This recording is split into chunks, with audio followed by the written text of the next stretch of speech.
એટલે ભગવાન ત્રણ પ્રકારના અર્થાત છ વસ્તુઓ, છ ટોપિક, એના દરેકના ત્રણ ત્રણ પ્રકાર, ત્રણ પ્રકારના જ્ઞાન.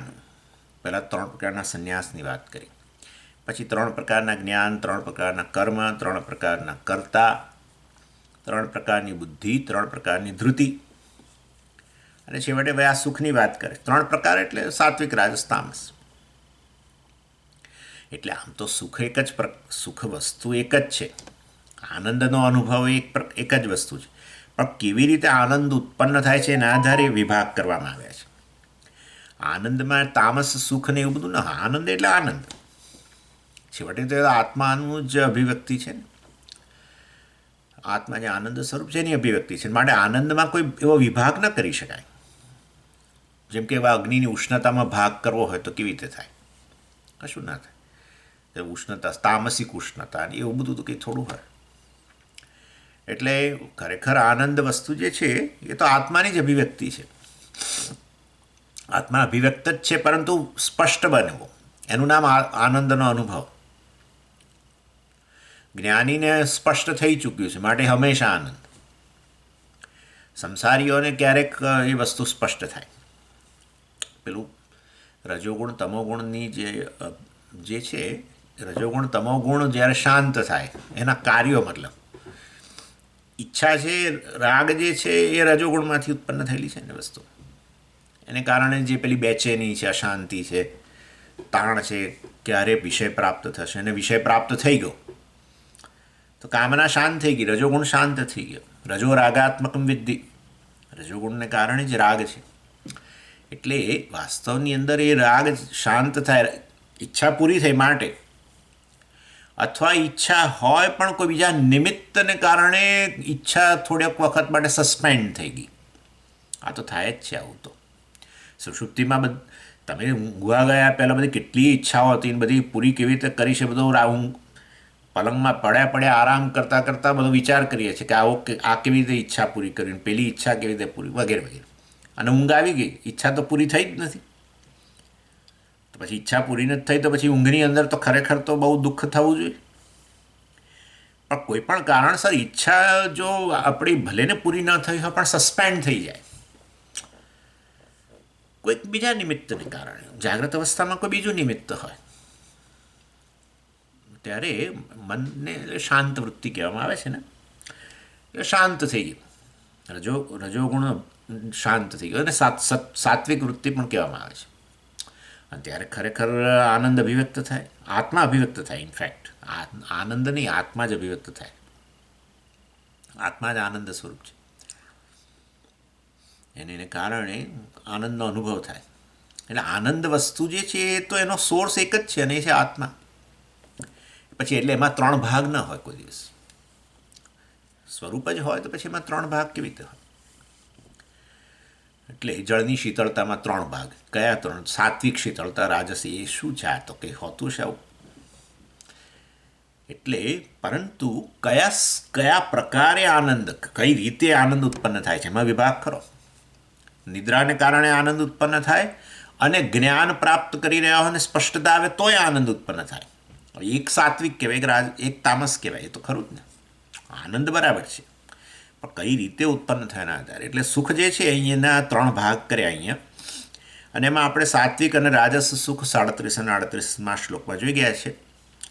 સાત્વિક સુખ શ્રેષ્ઠ ગણવામાં આવે છે, આદર્શ. બહુ અઘરો જ પ્રાપ્ત કરવો. આદર્શ કેમ આદર્શ કહો છો? કારણ કે સ્વતંત્રતાએ રહે અને આનંદે રહે. બોલો, એવું જ જોઈએ છે આપણને. આપણે આનંદમાં રહીએ અને છતાંય કશા પર આપણી પરતંત્રતા ન હોય. આવું તો આપણે ઈચ્છી જ રહ્યા છીએ, ક્યારના ઈચ્છીએ છીએ. આવું તો નથી થતું, એ જુદી વસ્તુ છે. તમે સ્વતંત્ર હો ને આનંદ પ્રાપ્ત કરવા માટે, તો આનંદની માત્રા ઘણી વધારે હોય. આનંદ દીર્ઘકાલીન પણ હોય, બધું હોય એવું છે. અને માટે આ સાત્વિક આનંદ જે છે એ સાત્વિક આનંદ એટલે પોતાનામાંથી જ પ્રાપ્ત થતો આનંદ, આત્મામાંથી જ પ્રાપ્ત થતો. આત્મા સ્વતંત્ર છે, બીજું કયું સ્વતંત્ર વસ્તુ કોઈ છે નહીં. શરીરે સ્વતંત્ર નથી, મને સ્વતંત્ર નથી, ઇન્દ્રિયો સ્વતંત્ર, કશું સ્વતંત્ર નથી. બધું કાળને અધીન છે ને, દેશને અધીન છે ને, પ્રારબ્ધને અધીન છે જ ને. આ ત્રણેયમાંથી એકેયને અધીન ન હોવું, દેશ કાળ કર્મ કશાને અધીન ન હોય, એ આત્મા જ છે. આત્મા જ સ્વતંત્ર વસ્તુ છે. એટલે તો કહીએ છીએ આત્મા જાણો તો સ્વતંત્ર બની જાઓ. મોક્ષ, મુક્તિ એટલે સ્વતંત્રતા. એટલે આત્મસુખ જે છે એ સ્વતંત્ર છે. આત્મસુખ પણ સ્વતંત્ર છે. એટલે એનો અર્થ એવો થયો કે કશા પર પરતંત્ર ન હોય તો પછી એ ટકવાનું છે. કોઈ નિમિત્તને કારણે ઉત્પન્ન થતું હોય તો નિમિત્ત જતું રહે. નિમિત્ત અપાયે નૈમિત્તિક અપાય, આવું કહેવામાં આવે છે. આવો સિદ્ધાંત છે.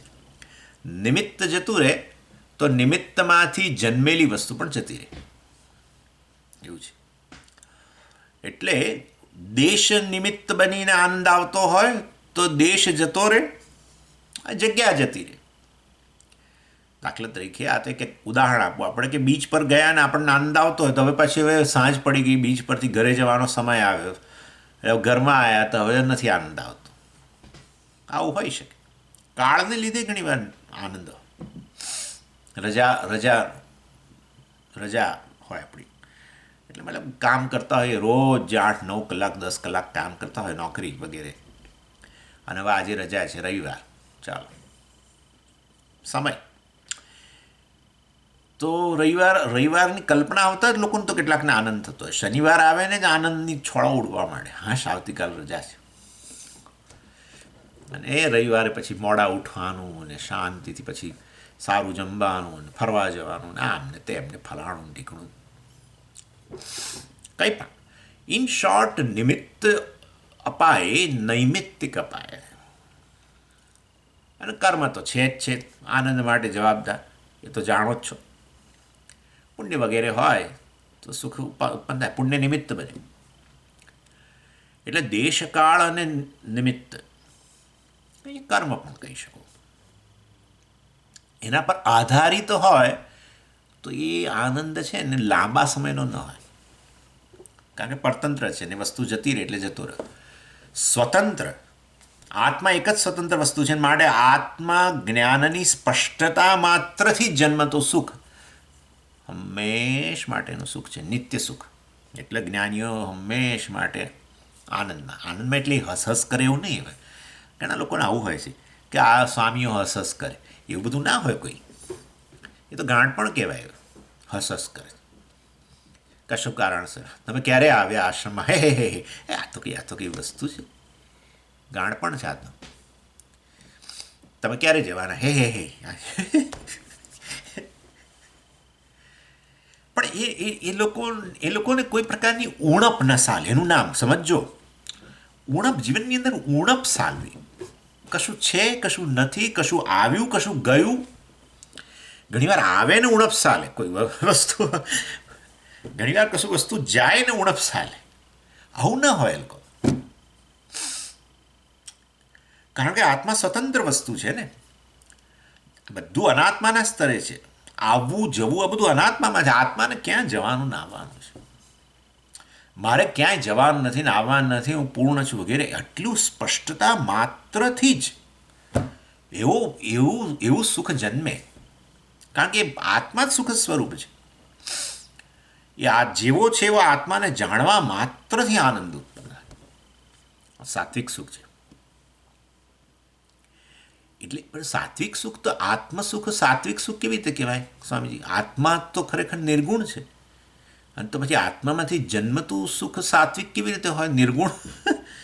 સત્વ તો ગુણ છે, બરાબર છે, પરંતુ આ પ્રકારની સ્પષ્ટતાને કારણે અંતઃકરણમાં પણ જે સુખ જન્મે એ સાત્વિક સુખ, એમ મારું કહેવું છે.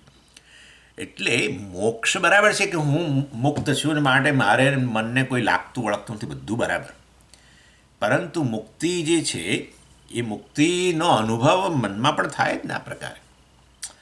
યસ્ત્વાત્મરતિરેવ સ્યાત આત્મતૃપ્તશ્ચ માનવ આત્મની એવ ચ સંતુષ્ટ તસ્ય કાર્યમ ન વિદ્યતે. એટલે અંતઃકરણમાં પણ પછી એના આધારે જન્મે જ બધું. આત્મરતિ, આત્મામાં રમણ કરે છે.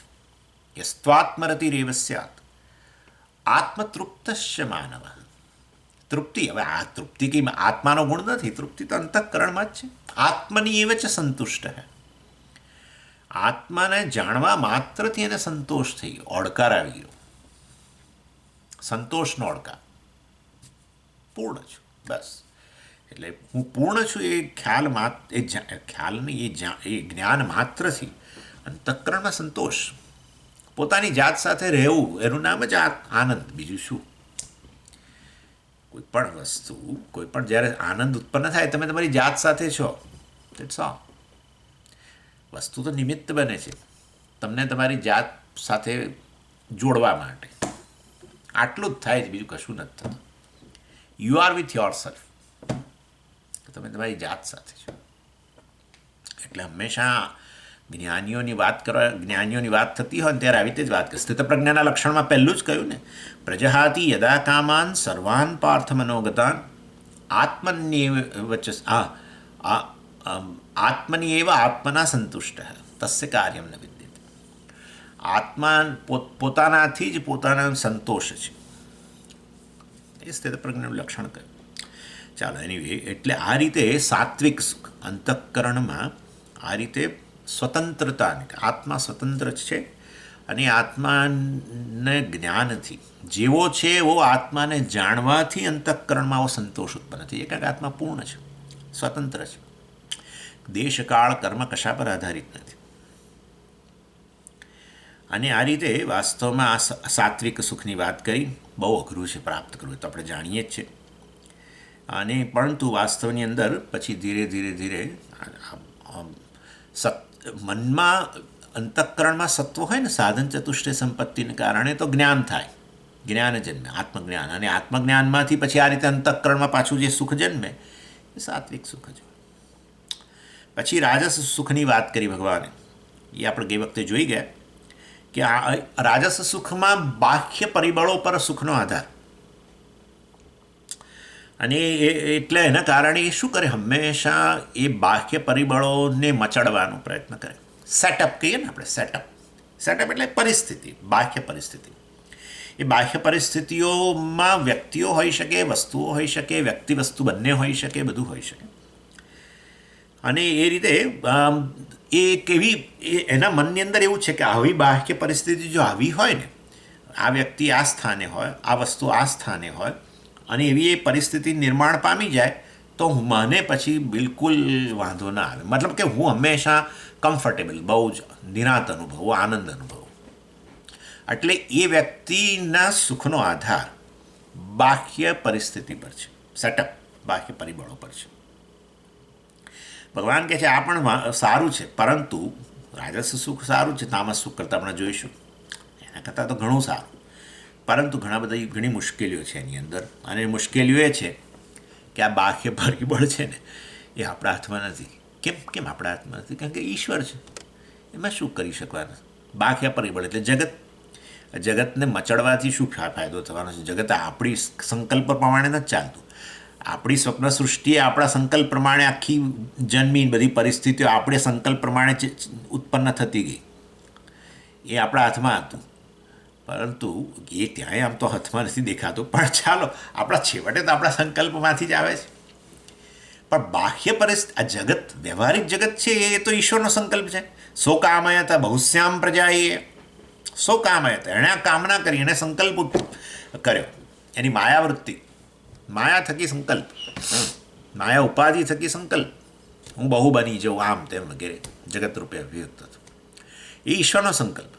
એટલે ઈશ્વરના સંકલ્પ હોય તો પછી એના સંકલ્પ પ્રમાણે સૃષ્ટિ ચાલે, એમાં આપણું દખલગીરી ન ચાલે. આપણે બદલવાનો પ્રયત્ન કરીએ, ગોઠવીએ, કારણ કે પુરુષાર્થની ક્ષમતા તો છે, ફ્રી વિલ છે જ. એટલે અને અહીંથી લઈને આમ ગોઠવ્યું, અને અહીંથી લઈને આ બાજુ ગોઠવ્યું, કેટલીક વસ્તુને અહીંથી ઉચકીને બહાર ફેંકી, કેટલાકને બહાર હતું ત્યાંથી અહીંયા અંદર લઈ આવ્યા. આ બધું ચાલ્યા કરે, આમથી આમ ને આમથી ગોઠવ્યા જ કરે. પેલા અહીંથી આમ જતા રહે તો સારું થાય ને, પેલા આમથી ત્યાંથી અહીંયા આવે તો સારું થાય ને. આ સોફા અહીંયા જે છે એના કરતાં આ બાજુ હોય તો સારું ને, પેલું આમ હોય તો સારું. બધું ગોઠવીને ત્યારે એક ક્ષણ માટે એને એમ લાગે હાશ બધું આઈડિયલ ગોઠવાઈ ગયું. પણ તમે તો જાણો છો કશું એવું કશું રહેતું જ નથી. એટલે વાસ્તવની અંદર બધું બદલાઈ જાય. સામાન્ય તમને કહું, વાતાવરણમાં પરિવર્તનથી માંડીને શરૂઆત થાય. વાતાવરણ એટલે આપણું એટમોસ્ફિયર, એમાં કંઈક વેધર, આપણું વેધર. અહીંયા અમેરિકામાં બહુ મોટી વસ્તુ છે વેધર.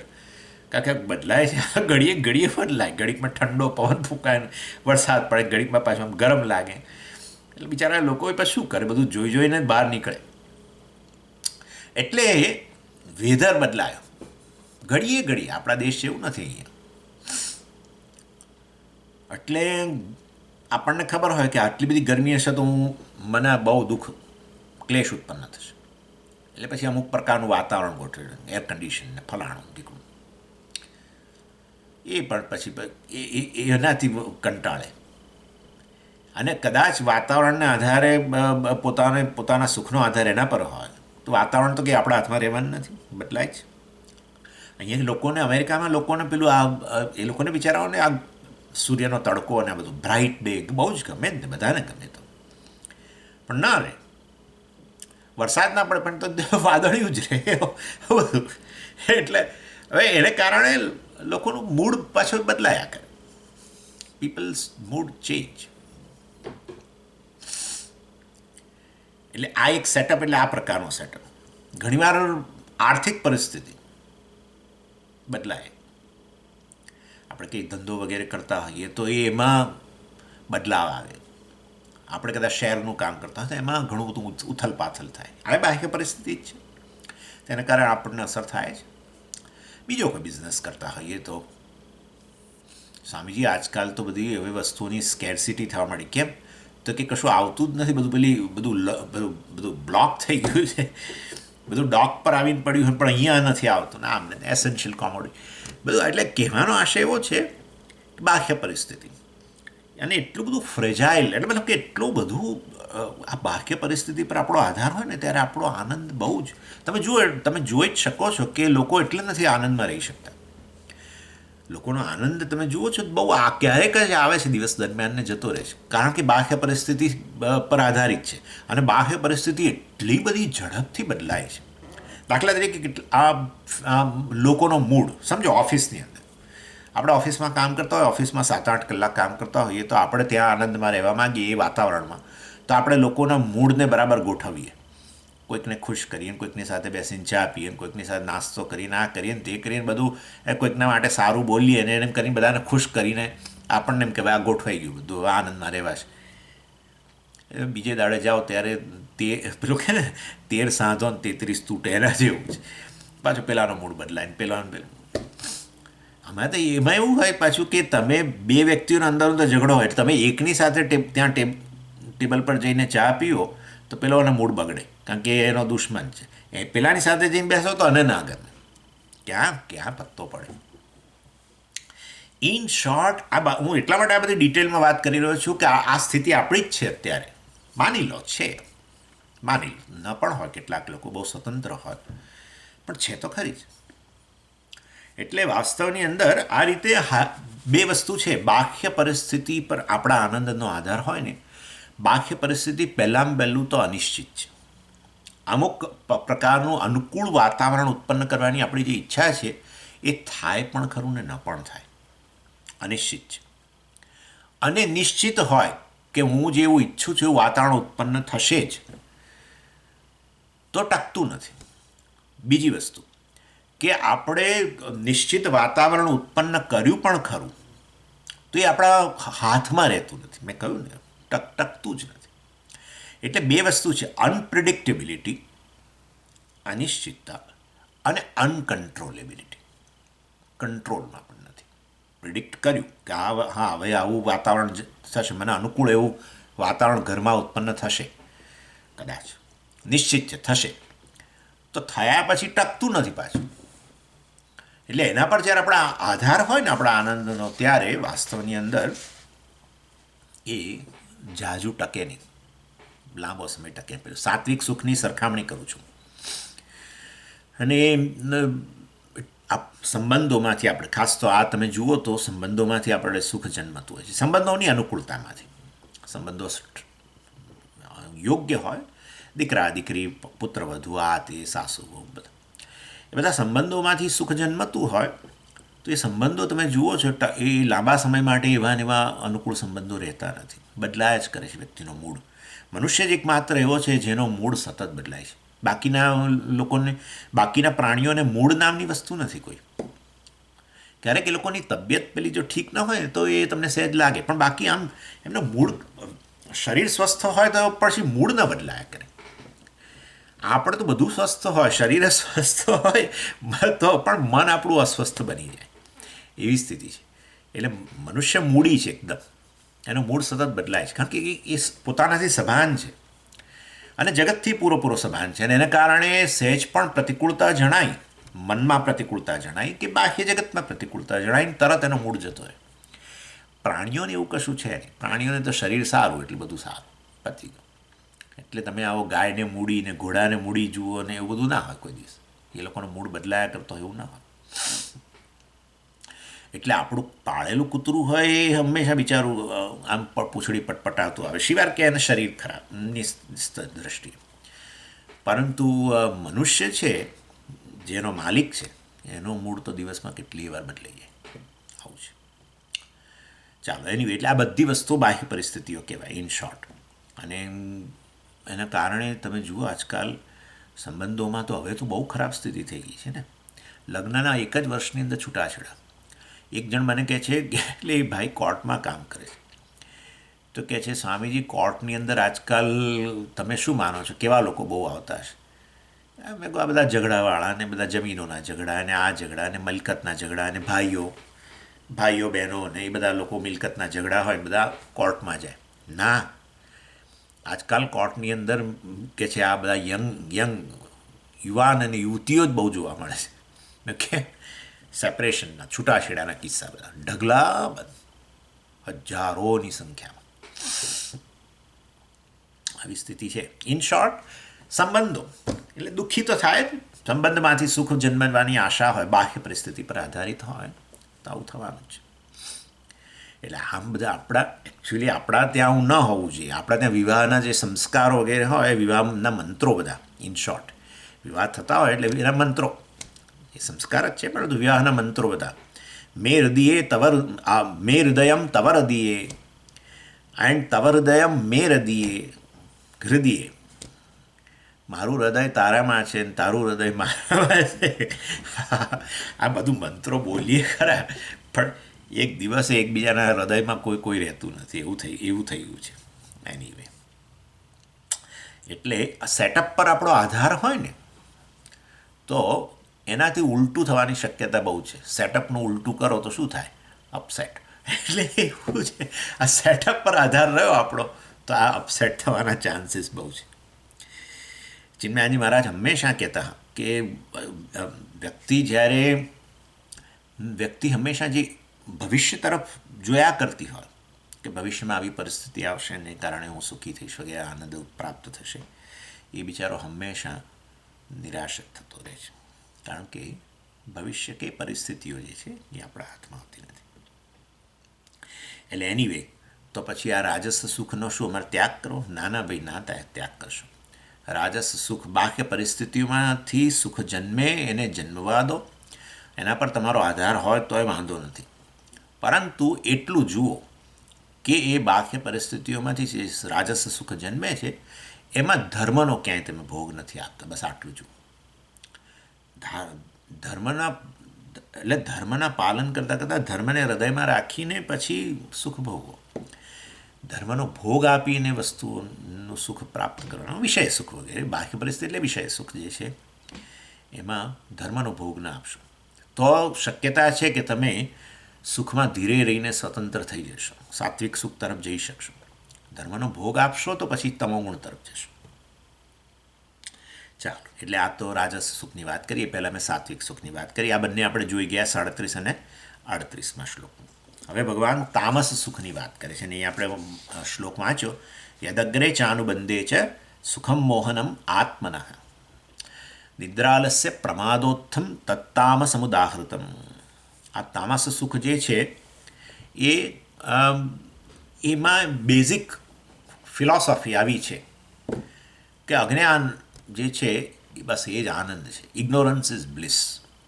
અજ્ઞાન જ સુખ છે. અને આ પ્રકારનું સુખ છે ઘણી રીતે જન્મે. નિદ્રાલસ્ય પ્રમાદોત્થમ. ઉત્થમ ઉત્થમ એટલે જન્મવું. નિદ્રા આલસ્ય પ્રમાદ ત્રણે સુખ આપે.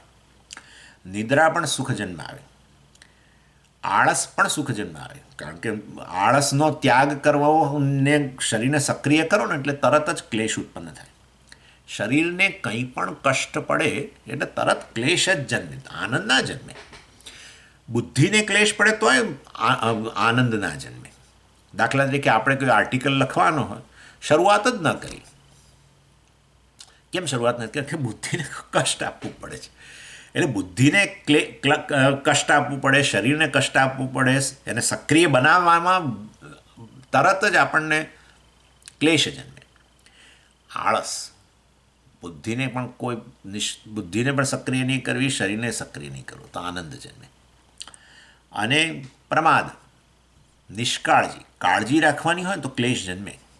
કંઈ કામ કરતા હોય એમાં આપણે આમ ફૂલ માઇન્ડ, આપણું મન એની અંદર રહે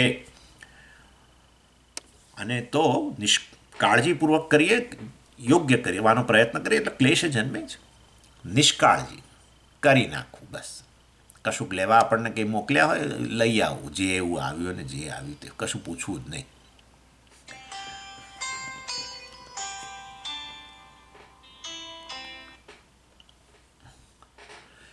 એટલે વાસ્તવની અંદર આ પ્રકારે નિદ્રા આલસ્ય પ્રમાદોત્થમ, આમાંથી જે સુખ જન્મે એ કેવું છે? તામસ સુખ છે.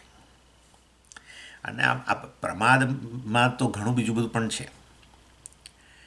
નેગ્લિજન્સ એટલે કયા પ્રકારનું? કે ભાઈ જેને રાજ કરવું હોય કરે. રામને રાજ્ય કરવું હોય તો કરે ને, રાવણને રાજ્ય કરવું હોય તો કરે ને, ધર્મને રહેવું હોય તો જાય ને, અધર્મને રહેવું હોય તો જાય ને. મહદંશે આ પ્રમાદી લોકો જે છે ને, અથવા આળસો ને પ્રમાદી, એ લોકો બહુ પ્રારબ્ધવાદીઓ હોય છે. પ્રારબ્ધવાદીઓ અને જ્યોતિષશાસ્ત્રોનો ભરપૂર ઉપયોગ કરે. જ્યોતિષશાસ્ત્રમાં રસ પણ બહુ. આ જનરલ વાત કરું છું. જ્યોતિષશાસ્ત્રમાં બીજાને અમુક કોઈ કારણસર સંસ્કાર વશાત રસ હોય જુદી વસ્તુ છે. પરંતુ જે લોકો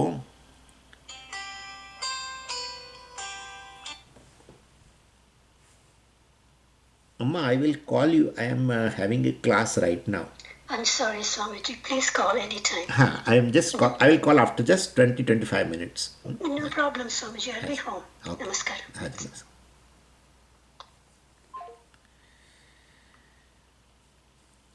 એટલે ફેટાલિસ્ટિક ના કે પ્રારબ્ધવાદી હોય છે આ લોકો. અને એ લોકો એટલે પોતાના ભવિષ્ય માટે પોતાને જવાબદાર માનવા તૈયાર જ નથી. બધું આ લોકોનો એક બહુ મોટો મંત્ર છે, હરિણાપી હરેણાપી બ્રહ્મણાપી સુરૈરપી લલાટે લિખિતા રેખા પરિહર્તુમ ન શક્યતે. એટલે કે છે હરિ હોય કે હર હોય કે બ્રહ્માજી હોય કે દેવતાઓ હોય, કોઈ પણ આપણા લલાટ પર લખાયેલી રેખાને ભૂંસવા માટે, પરિમાર્જુમ કે પરિહર્તુમ બે મધ્ય વપરાય છે, ભૂંસવા માટે સક્ષમ નથી. જે આપણામાં લખાયું છે એને થઈને જ રહેવાનું છે. તમે ગમે એટલા ધામ પછાડા કરો, આવું બધું બોલીએ છીએ ને, ઘણા આપણા લોકો એવું બોલતા હોય છે. એટલે વાસ્તવની અંદર આ પ્રકારની વૃત્તિ જે છે એ પ્રમાદ છે, આળસ છે આ લોકો. એનીવે, જ્યારે રાજસિક વ્યક્તિ છે, રાજસ સુખ જેની, એને સુખની ઈચ્છા છે, પરંતુ એ તો વાસ્તવની અંદર કંઈક મહેનત કરી રહ્યો છે, બાહ્ય પરિસ્થિતિને બદલવાનો પ્રયત્ન કરે છે, પરંતુ એ એમ્બિશિયસ વ્યક્તિ છે અને ઘણું કામ કરી રહ્યો છે. જ્યારે આ તામસ સુખ પ્રાપ્ત કરનાર જે છે એ તો આ નિદ્રા, આળસ અને પ્રમાદ, નિષ્કાળજી વગેરેમાંથી જ, અથવા તો પ્રારબ્ધ પર જ પૂરો આધાર રાખીને સુખ પ્રાપ્ત કરવાનો પ્રયત્ન કરે છે. સાત્વિક વ્યક્તિનો તો પ્રશ્ન જ ઊભો નથી થતો. સાત્વિક વ્યક્તિ તો સતત પ્રવૃત્તિશીલ છે. એ તો આ શ્રવણ, મનન, નિધિધ્યાસન, સાધન ચતુષ્ટય સંપત્તિને કારણે સત્વ હોય અને એ સાધન ચતુષ્ટય સંપત્તિને વધારવાનો પ્રયત્ન કરતો હોય, એ પણ એ પ્રયત્ન છે. એનીવે, એટલે આ રીતે રાજસિક સુખ પ્રાપ્ત કરનાર, સાત્વિક સુખ પ્રાપ્ત કરનાર તો સક્રિય લોકો છે. જ્યારે આ તામસ સુખ મેળવનાર જે છે એ તો આ રીતે નિદ્રા, આળસ, પ્રમાદ વગેરે અથવા તો પ્રારબ્ધને કારણે આ પ્રકારે પ્રારબ્ધને પર આધાર રાખીને સુખી થવાનો પ્રયત્ન કરતા હોય છે. જ્યારે પેલા બંને લોકો જે છે પુરુષાર્થ એટલે એ ફ્રીવિલનો ઉપયોગ કરે છે, જ્યારે આ કેવળ પ્રારબ્ધવાદી ફેટલિસ્ટ છે, ફેટ. અને આના માટે બીજો પણ એક સરસ શ્લોક છે. કાવ્યશાસ્ત્ર વિનોદેન કાલો ગચ્છતિ ધીમતામ વ્યસનેન ચ મૂર્ખાણામ નિદ્રયા કલહેન વા.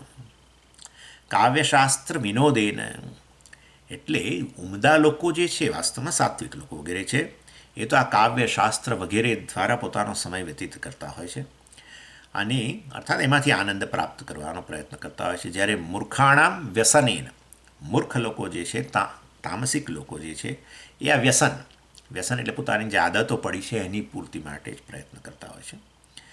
એટલે આ રીતે વાસ્તવમાં, અને એમાં નિદ્રયા કલહેન વા પાછું જોડે ઉમેરે છે. નિદ્રા એટલે ક્યાં તો આ ઊંઘમાંથી, ક્યાં તો કલહ એટલે લોકો સાથે ઝઘડો, લોકો વિશેની કમ્પ્લેનો, અને પ્રારબ્ધને જ દોષ આપીને રહેનારા લોકો જે છે એ આ બધા તામસ સુખ આ રીતે મેળવે છે. અને આ તામસ સુખ કેમ, ભગવાને પણ એને તામસ સુખ કેમ કહ્યું? ભગવાન બે શબ્દો વાપરે, એના પરથી નક્કી થઈ જાય. મોહનમ આત્મનઃ એટલે આ પ્રકારનું જે સુખ છે ને તામસ સુખ, એ આત્મનઃ મોહનમ એટલે આત્મા એટલે અહીંયા તો મનને મોહિત કરનારું છે. એ મનને મોહિત કરવું એટલે શું? મનને વધુ ને વધુ ડલ બનાવનારું. એવું નિદ્રા જે છે ને હંમેશા વ્યક્તિને ડલ બનાવે છે ખરેખર. એટલે આ તો મારી સામે એક ઉદાહરણ મને યાદ આવે છે વડોદરાનું, કે એ છોકરો 12મા ધોરણની અંદર, એટલે ઘણો હોશિયાર હતો, એટલે પેલી વિજ્ઞાન શાખા સાયન્સ સ્ટ્રીમમાં હતો. 11મામાં પણ એને બહુ સારું રિઝલ્ટ આવેલું. એટલે પછી એના મા બાપને પણ આશા હતી કે આ કદાચ 12મા ધોરણની અંદર બહુ સારા માર્ક્સ આવે અને પછી એને ક્યાં એન્જિનિયરિંગ, મેડિકલ વગેરે જે પણ. એટલે પરંતુ કોઈ કારણસર એને ડિપ્રેશન, 12મા ધોરણમાં આવ્યો ને પછી દબાણને કારણે, ગમે તે કારણસર એને ડિપ્રેશન આવ્યું. શરૂમાં જ વર્ષ શરૂ થયું 12મા ધોરણની અંદર, શરૂમાં જ એને ડિપ્રેશન આવી ગયું. એને કાં તો એવું બહુ એક ભય પેસી ગયો હશે કે નહીં આવ્યા સારા માર્ક્સ, તો આમ તેમ ફલાણું ટીકણું જે પણ. અને ડિપ્રેશનમાં એ ખાવાનું, ઘણીવાર આવું હોય છે કે જે વ્યક્તિ ડિપ્રેશનમાં હોય ને એનો ખોરાક વધી જતો હોય છે. અને આ છોકરાનો ખોરાક વધી ગયો, વજને વધવા માંડ્યું ને ખોરાક, અને ડેફિનેટલી પછી તો ઊંઘ આવે. અને ઊંઘે એટલે કેટલું ઊંઘે બાપરે, 12 કલાક, 14 કલાક. ઘણીવાર તો આ લોકો ઉઠાડે મા બાપ કે તું 12મા ધોરણમાં છું ને તું, પરંતુ એ માંડ થોડું વાંચે ને ફરી પાછું ઊંઘી જાય. અને ઊંઘમાં જ 12 વળી પાછું એ ખાવા. અને આમ ને આમ 6 મહિનાની અંદર તો એની બુદ્ધિ બિલકુલ ડલ થઈ ગઈ. તો પેલું રિઝલ્ટ, પેલા આ બધી પ્રિલિમ્સ એક્ઝામ ને ફલાણી એક્ઝામ ને બધી લીધી, એમાં તો રિઝલ્ટ એનું બહુ એકદમ જ ઉતરી ગયું પર્સન્ટેજ બધા. એટલે વાસ્તવની અંદર આ નિદ્રા વગેરેને કારણે આત્મનઃ મોહનમ, મન જે છે મોહિત થઈ જાય, ડિલ્યુડ, થિંકિંગ સ્લો થઈ જાય. જે લોકો ઊંઘતા રહે એ લોકોનું થિંકિંગ, વિચાર શક્તિ નબળી પડી જાય, એ લોકોની વિવેક શક્તિ નબળી પડી જાય. આ બહુ મોટી વસ્તુ છે. એટલે ઊંઘ સારી જ વસ્તુ છે, શરીર વગેરેને, મનને આરામની જરૂર હોય છે, પણ એક પ્રપોર્શન કરતાં વધારે. એ જ ભગવાને 6થા અધ્યાયમાં કહ્યું ને, આ બધી વસ્તુ, ઊંઘવું જ નહીં બિલકુલ, એ ગાંડા કરી નાખે લોકોને. અને ઊંઘ્યા જ કરવું એ આ રીતે વિચાર શક્તિને નબળી કરી નાખે. યોગ્ય માત્રા, ઇન શોર્ટ. એટલે આ આત્મનઃ એ દ્રષ્ટિએ આ તામસ સુખ, નિદ્રામાંથી સુખ, એ છોકરાને સુખ જન્મે જ નેચરલી, પરંતુ એ સુખ કેવું છે? આ તામસ સુખ. કારણ કે એની વિચાર શક્તિ હવે કુંઠિત થવા માંડી, નબળી પડવા માંડી, વિવેક શક્તિ જવા માંડી. અને આ રીતે આ પ્રકારનું સુખ જે જન્મે છે એને તામસ સુખ કહેવાય. અગ્રે છે અનુબંધે છે, ભગવાન કહે છે. હા, એટલે વાસ્તવની અંદર આ ક્યારેય આ વ્યક્તિને એની બુદ્ધિને આ પ્રકારે મંદ કરી નાખે. અગ્રે છે એટલે શરૂઆતથી જ, અનુબંધે એટલે અંતમાં, એટલે શરૂઆતથી જ એની બુદ્ધિ આ રીતે વાસ્તવની અંદર નબળી પડવા માંડી નિદ્રા વગેરે કારણે, અને અંતે તો નબળી થઈ જ ગયેલી હોય ખાસી, તો વચ્ચે પણ નબળી જ હોય. એટલે અગ્રે એટલે શરૂમાં જ, અને અનુબંધ એટલે છેવટે. એટલે વાસ્તવની અંદર મતલબ એ દરમિયાન પણ એવું પણ કહી શકો. અનુબંધ એટલે એ દરમિયાન જ્યારે ઊંઘી રહ્યો ત્યારે એનું મન નબળું એની બુદ્ધિ, એની બુદ્ધિશક્તિ નબળી પડી રહી છે. અને એ રીતે અહીંયા તો, અને બીજી દ્રષ્ટિએ પણ એને તામસ સુખ કહી શકાય. એટલે ચાલો તો આપણે કહીએ કે સ્વામીજી ગમે તે રીતે આનંદ તો પ્રાપ્ત થાય છે એના જીવનની અંદર, એવું આપણે કહીએ ખરા, બરાબર છે. પરંતુ મોટા મોટી ટ્રેજડી તો એ છે કે આ મનુષ્ય દેહ આપ્યો ને એનું કોઈ કામ ન રહ્યું. જે આપણા પ્રાણીઓ હોય છે ને એને આ પ્રકારનું સુખ હોય છે. તમે જોજો, એ લોકોનું બે જ કામ હોય, એ ખાવું અને પછી ઊંઘવું. દિવસે પણ એ લોકો આ કૂતરા વગેરે છે એ આડા પડીને સૂતા હોય. આ સિંહ જેવા સિંહ પણ બરાબર છે શિકાર માટે આમ તેમ, તો સિંહણો જ, પાછું સિંહ તો કદાચ નહીં, પણ સિંહણો વધારે સક્રિય હોય થોડી, પણ ખાય પછી શું? ઊંઘવાનું. આ બે જ કામ. એટલે આ તામસ સુખ એ તો પ્રાણીઓને શોભે છે. એટલે આ મનુષ્ય પણ પછી આ જ પ્રકારે નિદ્રા વગેરેમાંથી જે સુખ પ્રાપ્ત કરતો હોય તો પછી એનામાં ને પ્રાણીઓમાં કોઈ ફેર રહ્યો નથી. એટલે એ દ્રષ્ટિએ, અને બધી પ્રાણીઓના શરીરોને, પ્રાણીઓની યોનિઓને આપણે તમોગુણી જ કહીએ છીએ. એટલે આ મનુષ્ય પણ એ કક્ષા ઉતરી ગયો. એટલે જે પ્રાણીઓ વગેરેને તમોગુણ, તામસ સુખ પ્રાપ્ત થાય છે. હવે એ લોકોને તો એ પ્રકારના જ ઈશ્વરે રચેલા છે. એ યોનિઓ જ એ પ્રકારની અધોયોનિઓ છે, તમોગુણમાંથી ઉત્પન્ન થયેલી છે. પરંતુ આ મનુષ્ય જે છે, જે વાસ્તવમાં સાત્વિક સુખનો અધિકારી છે ખરેખર તો, પણ એ આ રીતે આ નિદ્રા, આળસ વગેરેને કારણે એ આ તામસ સુખનો આનંદ પ્રાપ્ત થતો હોય, પછી ભગવાન પણ એ વાસ્તવમાં એને એ પ્રકારની જીવોની પ્રદાન કરે છે. ને અત્યારે એ આ પ્રાણીઓને જે પ્રકારનું સુખ પ્રાપ્ત થાય છે એવું જ સુખ એ અત્યારે પ્રાપ્ત કરી રહ્યો છે નિદ્રા વગેરેને લીધે. એટલે એ દ્રષ્ટિએ તામસ સુખ જેને કહેવું જોઈએ. તો મનુષ્યના જીવનનું ધ્યેય શું છે? આ તામસ સુખ જે છે એને રાજસ સુખમાં પરિવર્તિત કરવું, સક્રિય બનવું, મનને સક્રિય કરવું, શરીરને સક્રિય કરવું, ઊંઘવાનું વગેરે હોય, પરંતુ નિદ્રા, આળસ વગેરે હોય, આ ત્રણ દૂર રહેવા જોઈએ. નિદ્રા, આળસ અને પ્રમાદ. અને એને કારણે વાસ્તવમાં ક્લેશ જન્મશે. નિદ્રાને દૂર રાખશો તમે અમુક કલાકથી વધારે, અને અથવા આળસ ખંખેરી નાખો, અને પ્રમાદ ન રાખો, નિષ્કાળજી ન રાખો, કાળજી રાખો કોઈ પણ કામની અંદર, તો એટલે શરૂમાં ક્લેશ જન્મશે જ. પરંતુ છેવટે એ વ્યક્તિ સક્રિય થવાનો જ છે, અને સક્રિય થશે એટલે બાહ્ય પરિસ્થિતિઓને બદલવાનો પ્રયત્ન કરશે સુખી થવા માટે, અને એ વ્યક્તિ હવે તામસ સુખમાંથી રાજસ સુખ પ્રાપ્ત કરતો થશે. અને રાજસ સુખ પ્રાપ્ત કરતો હોય ત્યારે જો પછી ધીરે ધીરે ધર્મનો પણ હવે ભોગ ન આપે, તો એ છેવટે એના મનની અંદર સત્વગુણ જન્મશે જ. ધર્મનો ભોગ આપો તો રજોગુણ તમોગુણ તરફ જાઓ. ધર્મનો ભોગ ન આપો, ધર્મને અધીન રહીને સુખ ભોગવો, બાહ્ય પરિસ્થિતિઓ બદલો, વિષય સુખ પ્રાપ્ત કરો, તો છેવટે સાત્વિક બનો, કારણ કે ધર્મનું પાલન કર્યું છે, ધાર્મિક બન્યો. એની એટલે આ રીતે છેવટે સાત્વિક સુખનો પણ અધિકારી થશે, આત્મજ્ઞાનનો અધિકારી થશે, ધર્મના પાલન વગેરેને કારણે. એટલે આ રીતે તામસ સુખથી સાત્વિક સુખ તરફ જવું જોઈએ. આ બધી ચર્ચાનો પાછળનો ઉદ્દેશ આટલો જ છે કે તમે જીવનની અંદર સ્વતંત્ર, સુખ માટે સ્વતંત્ર બનો, સાત્વિક સુખ પ્રાપ્ત કરો. ચાલો, અને આ સાથે આ સુખ વિષય અહીંયા 3 પ્રકારના સુખ સાથે એ સુખ વિષય પણ અહીંયા પૂરો થયો. અને હવે 40મા શ્લોકની અંદર એ ભગવાન હવે એક નવો ટૉપિક આના પછી જે શરૂ થવાનો છે એના સંદર્ભમાં કશું કહી રહ્યા છે કે આ બધા જે વિભાગો કર્યા એ વિભાગો મેં તમને કયા એટલા પૂરતું નહીં, એ કોઈ પણ વસ્તુમાં તમે આ બધા ગુણોનો વિભાગ જોઈ શકો છો વગેરે વાત કરે છે. ન તદસ્તિ પૃથિવ્યામ વા દિવિ દેવેષુ વા પુનઃ સત્વં પ્રકૃતિજૈર્મુક્તમ યદેભિ સ્યાત ત્રિભિર્ગુણૈઃ.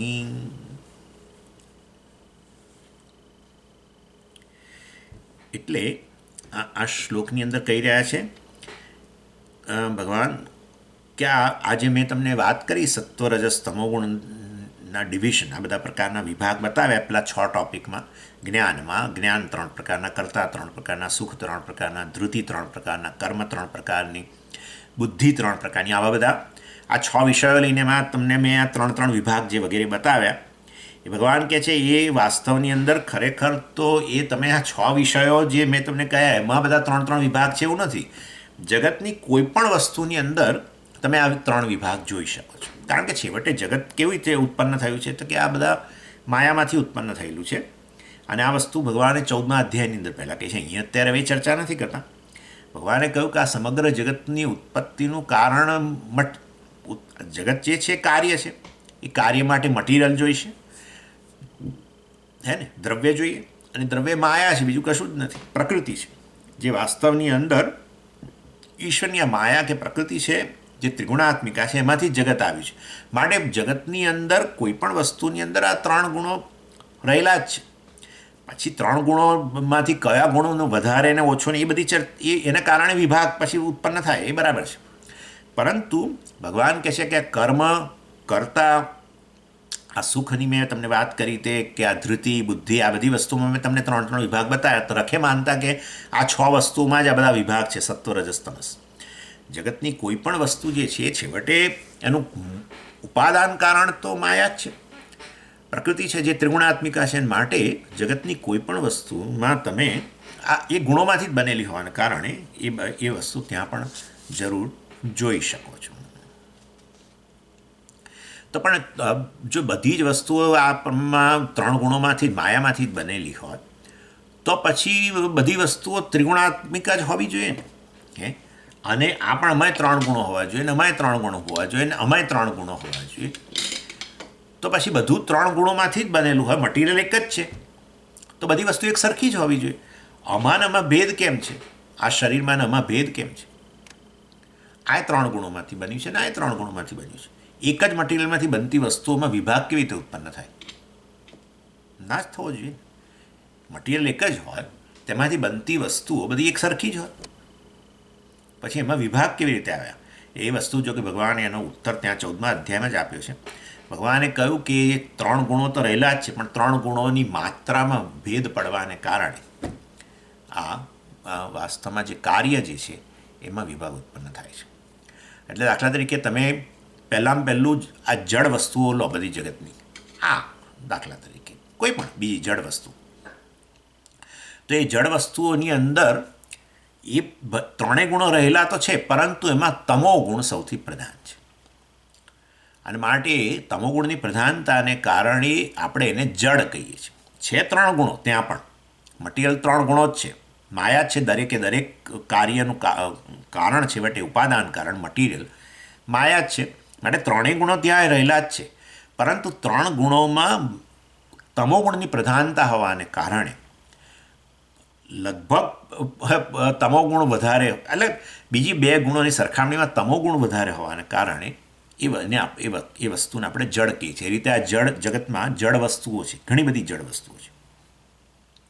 પછી એમાંથી તમે સહેજ આગળ આવો તો વનસ્પતિઓ, વૃક્ષો, વેલા વનસ્પતિ વૃક્ષો, આખું પ્લાન્ટ કિંગડમ આપણે જે કે વૃક્ષ જગત આખું, એની અંદર પણ વાસ્તવમાં તમોગુણ ખાસો છે. કારણ કે એ લોકોમાં હલનચલન છે નહીં. જેમ પેલી જડ વસ્તુઓ હલનચલન ન કરી શકે એવી રીતે જાણે કે આમાં પણ હલનચલન દેખાતું નથી, પરંતુ અહીં તો હકીકત જ છે ને. એટલે વૃક્ષોને સ્થાવર કહેવામાં આવ્યા કે એક જ જગ્યાએ ઊભા રહે છે. ચાલો, એનીવે. અને એટલું જ નહીં, એ લોકોમાં તમોગુણ, પરંતુ બીજા જળ પદાર્થો કરતાં, પર્વતો વગેરે બધા કરતાં આમાં તમોગુણ પ્રમાણમાં થોડો ઓછો. અહીંયા તમોગુણની પ્રધાનતા તો ખરી જ, પરંતુ પેલા જળ જગત કરતાં આ વૃક્ષ જગતની અંદર તમોગુણ થોડોક ઓછો, સત્વ અને રજસ થોડુંક વધારે. અને સત્વ રજસ થોડું વધારે હોવાને કારણે ત્યાં ચૈતન્યની અભિવ્યક્તિ થઈ. એટલે જળ કરતાં વૃક્ષોને આપણે ચેતન કહ્યા. પરંતુ પાછું ચેતન ખરા, પણ છતાંય પોતાની એવી સભાનતા નથી. તમે એની પાસે ધારદાર હથિયાર લઈને જાઓ એને કાપવા માટે, એને મારી નાખવા માટે, તો એ લોકોનામાં કોઈ પ્રકારની સહેજ પણ કોઈ પ્રવૃત્તિ જોવા ના મળે પોતાની જાતને બચાવવાની. એનો અર્થ કે એ તમારાથી સભાન નથી, તમે તમારા હથિયારથી સભાન નથી. અને પોતાની જાતથી એવા બહુ ઝાઝા સભાન નથી. થોડા ઘણા સભાન હોય, કારણ કે ચેતન તો છે ને. થોડાક સભાન ખરા, એટલે વાસ્તવમાં બે વૃક્ષો મોટા હોય અને એની નીચે બેની વચ્ચે એક ત્રીજું વૃક્ષ તમે હમણાં રોપ્યું હોય તો એ જરૂર એને પોતાને જીવવા માટે તો એણે ખોરાક બનાવવો પડશે, સૂર્યનો તડકો વગેરે જોઈશે. એટલે એ પછી બે વૃક્ષોની વચ્ચેથી ક્યાંકથી નીકળવાનો પ્રયત્ન કરે, આમ સહેજ ફંટાઈને. એ બધું જોવા મળે, પણ છતાંય એ વાસ્તવની અંદર લગભગ જળ જેવા તો ખરા જ, કારણ કે એમને બાહ્ય જગતની એટલી સભાનતા નથી, પોતાની પણ વિશેષ સભાનતા નથી. જેમ જળ વસ્તુને બહાર અને કંઈક સભાનતા નથી કે હું અત્યારે આ સ્વામીના હાથમાં છું અથવા અહીંયા સ્વામીના રૂમમાં હું બેઠેલી છું, આવી એને કંઈ સભાનતા નથી.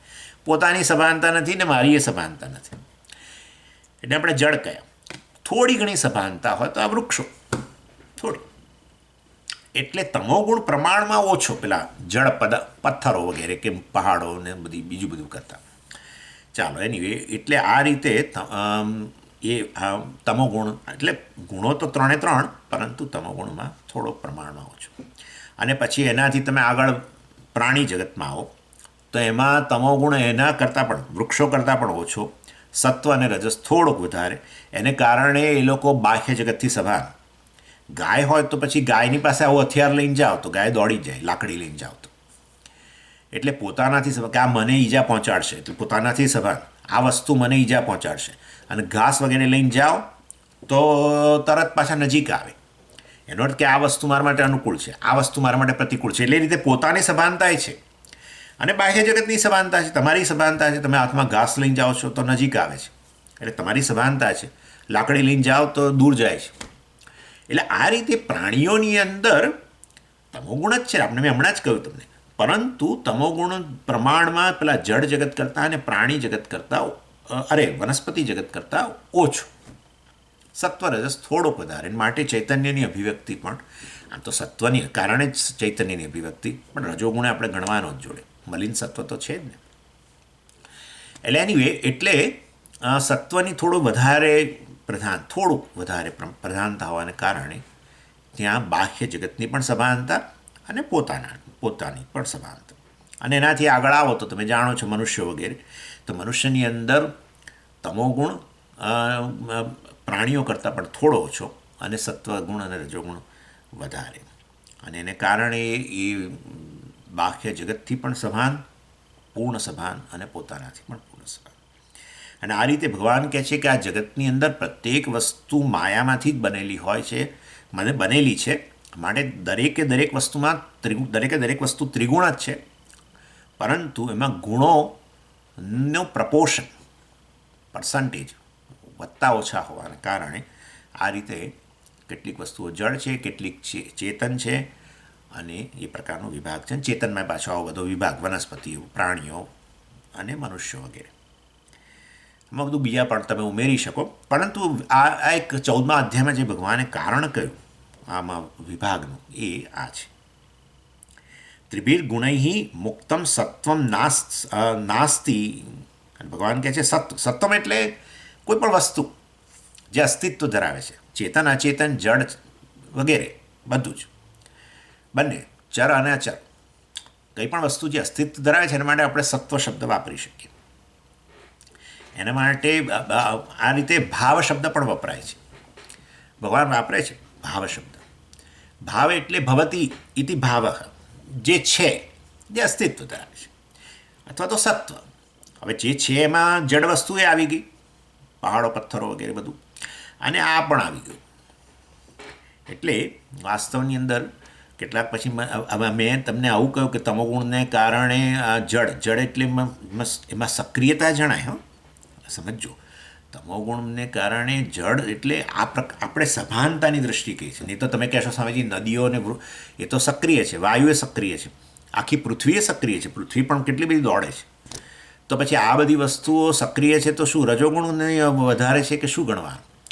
એટલે આપણે સામાન્ય રીતે આ જળ ચેતનનો જે વિભાગ કરીએ છીએ ને એમાં તમોગુણ વગેરે બોલીએ છીએ, આટલા પૂરતું ગણવાનું કે પોતાની સભાનતા બિલકુલ ન હોવી અને જગતની પણ બિલકુલ સભાનતા ન હોવી, એમાં તમોગુણ સૌથી વધારે છે એવું આપણે ગણવાનું. અને એ રીતે જળ જગત તમોગુણ પ્રમાણમાં ઓછો અને સત્વરજસ થોડું વધારે, તો પછી ધીરે ધીરે ચેતન પણ એની અભિવ્યક્તિને કારણે પોતાની પણ સભાનતા થાય, પોતે પણ ચેતન અને બાહ્ય જગતને પણ જાણે, પોતે ચેતન હોવાને કારણે પોતાનાથી પણ સભાન હોય, વગેરે વગેરે. અને એમાં પછી ઉત્તરોત્તર વધતું જાય વનસ્પતિ જગત અને પછી આ પ્રાણીઓ અને પછી મનુષ્યને વગેરે વગેરે. એટલે આ એક ક્લેરિફાય કરી દો. સ્વામીજી, આ જડ તમે કહેતા હતા તો પછી આ તો બહુ સક્રિય જણાય છે. આ સક્રિયતા ખરી પણ જડતાય ખરી. પૃથ્વીને કંઈ પોતાની સભાનતા નથી કે પૃથ્વીને બાહ્ય જગતની સભાનતા નથી. નહીં તો આવી રીતે મહાન પેલા એસ્ટેરોઇડ, આ લોકો કહે છે મહાન ખડકો, કોઈ ગ્રહ તૂટી ગયો હોય અને મહાન મોટા મોટા ખડકો જેવી વસ્તુઓ જે છે એની સાથે પૃથ્વી અથડાઈ શકે. પૃથ્વીને એવું ના થાય કે હું માર્ગ બદલી નાખું, અથડાઈ જાય, સભાનતા ન હોય. એટલે એ રીતે તમોગુણની આ બધું તમે ગણજો. એટલે આ પ્રકારનો વિભાગ 14મા અધ્યાયમાં ભગવાન કર્યો. પણ એની ત્રિભિર ગુણૈ મુક્તમ સત્વમ નાસ્તિ. આ ત્રણેય ગુણો વિનાની સત્વમ કોઈ પણ વસ્તુ, જળ કે ચેતન, નાસ્તિ, છે નહીં, એમ ભગવાને એ સ્પષ્ટ કરી દીધું. એટલે તમે ભગવાન કહે છે કે મેં જે તમને કરતા, સુખ અને ધૃતિ આ બધાની વાતો કરી, બુદ્ધિ વગેરેમાં 3 વિભાગ બતાવ્યા, પરંતુ ખરેખર બુદ્ધિ એટલે આ ત્રણેય ગુણો રહેલા જ છે એમ. પછી સુખ એટલે ત્રણેય ગુણો રહેલા જ છે, કર્તા એટલે ત્રણેય ગુણો રહેલા જ છે, કર્મ તેમાં ત્રણેય ગુણો રહેલા જ છે. અને એના આધારે વિભાગ કર્યા. એવી રીતે ભગવાન કહે છે બીજી બધી વસ્તુઓમાં પણ એ બધીમાં 3 ગુણો રહેલા જ છે, પરંતુ જે પછી વિભાગ પડે છે એમાં આ પ્રપોર્શનને કારણે વિભાગ પડે છે. એટલે ત્રિભિર ગુણૈ મુક્તમ સત્વમ નાસ્તિ. આ 3 ગુણોથી મુક્ત કોઈ વસ્તુ જગતની અંદર છે નહીં, કારણ કે ત્રણેય ગુણોમાંથી, આ માયામાંથી જ સમગ્ર જગત બનેલું છે, જેનું મટીરિયલ છે. એટલું જ કે તમોગુણ પ્રમાણમાં ઘટતો જાય જે તે પદાર્થની અંદર અને સત્વરજસ વધતું જાય તેમ તેમ પછી ચૈતન્ય જે સર્વવ્યાપી છે, સમગ્ર જગતનું અધિષ્ઠાન છે, જે માયાને જ વ્યાપીને રહેલું છે. ભલે માયા બધા રૂપોમાં અભિવ્યક્ત થાય, પરંતુ માયાને વ્યાપીને રહેલી વસ્તુ ચૈતન્ય છે. માટે ચૈતન્ય પણ પછી એ પ્રકારે એ ગુણો, તો તમોગુણ જેમ ઘટતો જાય ને સત્વરજસ વધતું જાય તેમ ચૈતન્ય જે સર્વવ્યાપી છે એ પછી એ જે તે નામ રૂપમાં અભિવ્યક્ત થતું જાય. એને કારણે જડ ચેતનનો વિભાગ ઉત્પન્ન થઈ જાય. અને કયા 3 ગુણો છે ભગવાન પાછા એ પણ અહીંયા સ્પષ્ટતા કરે છે. પ્રકૃતિ જયહિ ગુણૈ. પ્રકૃતિ જયહિ એટલે વાસ્તવમાં 3 ગુણો જે છે જે આ પ્રકૃતિને કારણે, પ્રકૃતિ જયહિ એટલે પ્રકૃતિમાંથી ઉત્પન્ન થયેલું હોવાને કારણે બધી જ વસ્તુ, એમાં પ્રકૃતિના 3 ગુણો અભિવ્યક્ત થાય છે. અને આમ તમે જો હવે આ તમારો પ્રશ્ન થશે કે હવે આ સ્વામીજી આમ તો તમે આ ગુણોની વાત કરો છો, પણ ખરેખર તો આ જગત તો ભૂતોમાંથી ઉત્પન્ન થયું છે, મહાભૂતોમાંથી. તો મહાભૂતો ઉપાદાન કારણ છે. આ તમે અહીંયા 3 ગુણો ઉપાદાન કારણ છે, મટીરિયલ છે, એવું કેમ કહ્યું?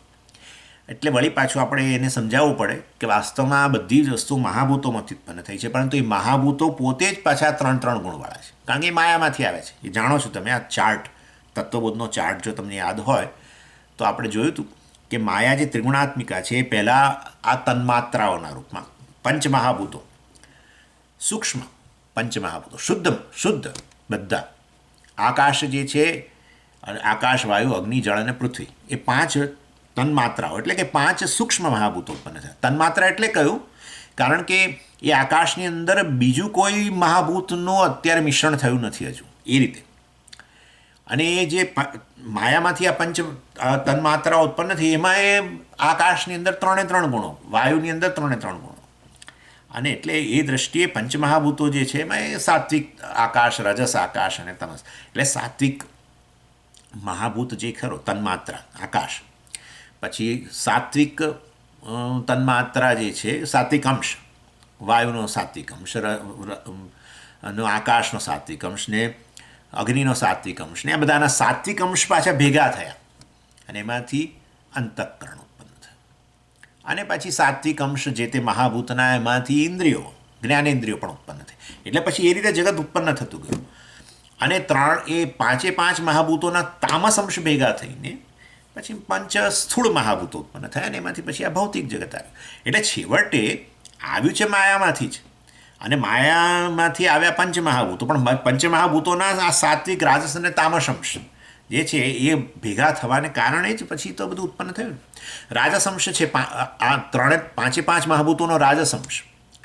એટલે રાજસંશ આકાશનો, રાજસંશ વાયુનો, રાજસંશ વગેરે એ ભેગા થયા તો પ્રાણની ઉત્પત્તિ થઈ. અને એ પ્રત્યેક મહાભૂતના રાજસંશમાંથી પછી કર્મેન્દ્રિયો પણ પાછી આવી. એ આપણને ખ્યાલ છે આ બધું. અને તામસંશ રહી ગયો 5 મહાભૂતોનો, એમાંથી પછી પંચીકરણ થઈને સ્થૂળ મહાભૂતો બન્યા, અને સ્થૂળ મહાભૂતોમાંથી સ્થૂળ જગત આવ્યું. એટલે છેવટે આવ્યું છે તો બધું મહાભૂતો, પણ મહાભૂતોના પાછા અંશ આ બધા સાત્વિક રાજસ તામસ અંશમાંથી. માટે છેવટે એવું જરૂર કહી શકાય કે પ્રકૃતિ જયહિ ગુણૈહિ, આ પ્રકૃતિમાં ના જે ગુણો છે એમાંથી સમગ્ર જગત આવ્યું છે. અને એનાથી અન્ય, એનાથી બહાર કોઈ વસ્તુ છે નહીં, જળ કે ચેતન, જે જણાઈ રહ્યું છે બધું. અને આ રીતે ભગવાને અહીંયા આ રીતે ચોખવટ કરી, જેને કહીએ ને આપણે કે મેં તમને 6 વિષયોની વાત કરી, સુખ, કર્તા, કર્મ, ધૃતિ વગેરે, એને બધામાં 3 વિભાગ બતાવ્યા, સાત્વિક, રાજસ, તામસ. પરંતુ એના સિવાયની પણ જગતમાં બધું વસ્તુઓ છેવટે આ ગુણોમાંથી જ આવેલી છે, કારણ કે છે મૂળભૂત કારણ માયા છે.